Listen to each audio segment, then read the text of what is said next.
বাড়িতে ফেরেন তাদের এই যাত্রাটা তো স্বস্তির হয়, নিরাপদ হয় এবং আনন্দময় হয়। সেটা নিশ্চিত করবার জন্য আমাদের মন্ত্রণালয় বিভিন্ন পদক্ষেপ গত 15 দিন ধরে আমরা নিচ্ছি।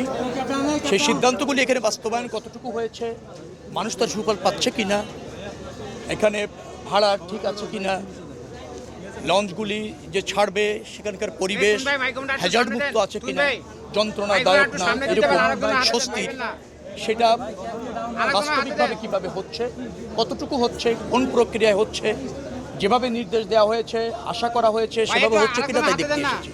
তো যতটুকু দেখলাম বেশ কিছু জায়গা আমরা যেখানে যেখানে যাত্রী সেবা পেতে পারে এবং যাত্রী সেবা নিশ্চিতভাবে পাওয়া উচিত সেই সব জায়গাগুলো আমরা দেখেছি। আমরা মনে করছি যে সব কিছু ঠিক আছে, নির্দেশ অনুসারে সবাই কাজ করছে, যাত্রীরা নিশ্চয়ই একটা স্বস্তিদায়ক ভ্রমণ এখান থেকে শুরু করতে পারবে। অনেক অভিযোগ আছে যে যাত্রীরা ঈদে যাচ্ছে, যখন ফিরবে সবারই তো হাতে কিছু মালামাল থাকে, কেউ মাছ নিয়ে আসে, কেউ মাংস নিয়ে আসে, এবং যারা মাছ মাংস নিয়ে আসে তারপরেও যদি আসেন ছদ্মবেশে আপনাকে এখান থেকে টাকা ছাড়া যেতে দিবে না। এই যে এটা কি আমরা কি হিসেবে দেখবো, চাঁদাবাজি দেখবো নাকি ব্যবস্থা নেবেন? না, আমি আপনাকে একটা কথা বলি। আমরা ইতিমধ্যে আপনি জানবেন যে ঈদযাত্রা উপলক্ষে 7 দিনের জন্য এই ইজারা চার্জও মওকুফ করে দেওয়া হয়েছে। এখানে যে সমস্ত যারা ওই ঘাট ইজারা নিয়ে সার্ভিসটা দেন তাদেরকে আমরা মন্ত্রণালয় থেকে বলেছি যে তারা এই 7 দিনের জন্য তাদের যে ব্যয় আমরা বহন করব, কিন্তু কোনো যাত্রী কোনো পেমেন্ট করবে না 31 তারিখ পর্যন্ত, এটা আমরা নির্দেশ দিয়েছি। আসার সময় কোনো মালামাল নিয়ে আসার পর যাতে হয়রানি না হয় সে ব্যবস্থা আমরা নিয়েছি।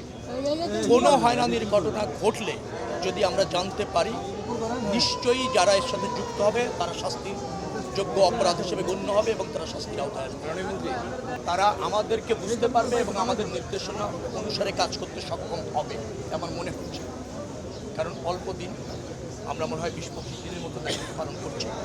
আমি এখনো পর্যন্ত কাজ করবে না, স্বেচ্ছায় একটা অবস্টাকেল ক্রিয়েট করবে, কাজ করতে জানে না, পারবে না, এরকম আমার কাছে এখনো পর্যন্ত মনে হয়নি। যদি তাদের বিরুদ্ধে কোনো অভিযোগ হলে অবশ্যই তদন্ত করে দেখে যদি যুক্ত হলে শাস্তিমূলক ব্যবস্থা নেওয়া হবে। এবং এটাও আপনাকে আমি বলি, যারা সরকারের ডিজায়ার ধারণ করে নির্দেশনা অনুসারে কাজ করতে জানবে না বা পারবেন না, ডেফিনেটলি এরকমের কিছু আমাদের সামনে যখন আসবে তাদেরকে আমরা ওই কাজ করার সুযোগ দিব না। কোনো সুযোগ নেই। ফাংশন করতে হবে, রাষ্ট্রের কর্মকর্তা কর্মচারী তারা সেবক, জনগণের যেখানে অধিকার আছে, জনগণ যেটা ডিজার্ভ করে সেটা প্রতিষ্ঠিত করার দায়িত্ব সরকারের, এবং সরকারের অধীনে যে সমস্ত কর্মকর্তা কর্মচারী আছে অবশ্যই তাদের। এখানে কোনো গাফিলতি শৈথিলতা চলবে না।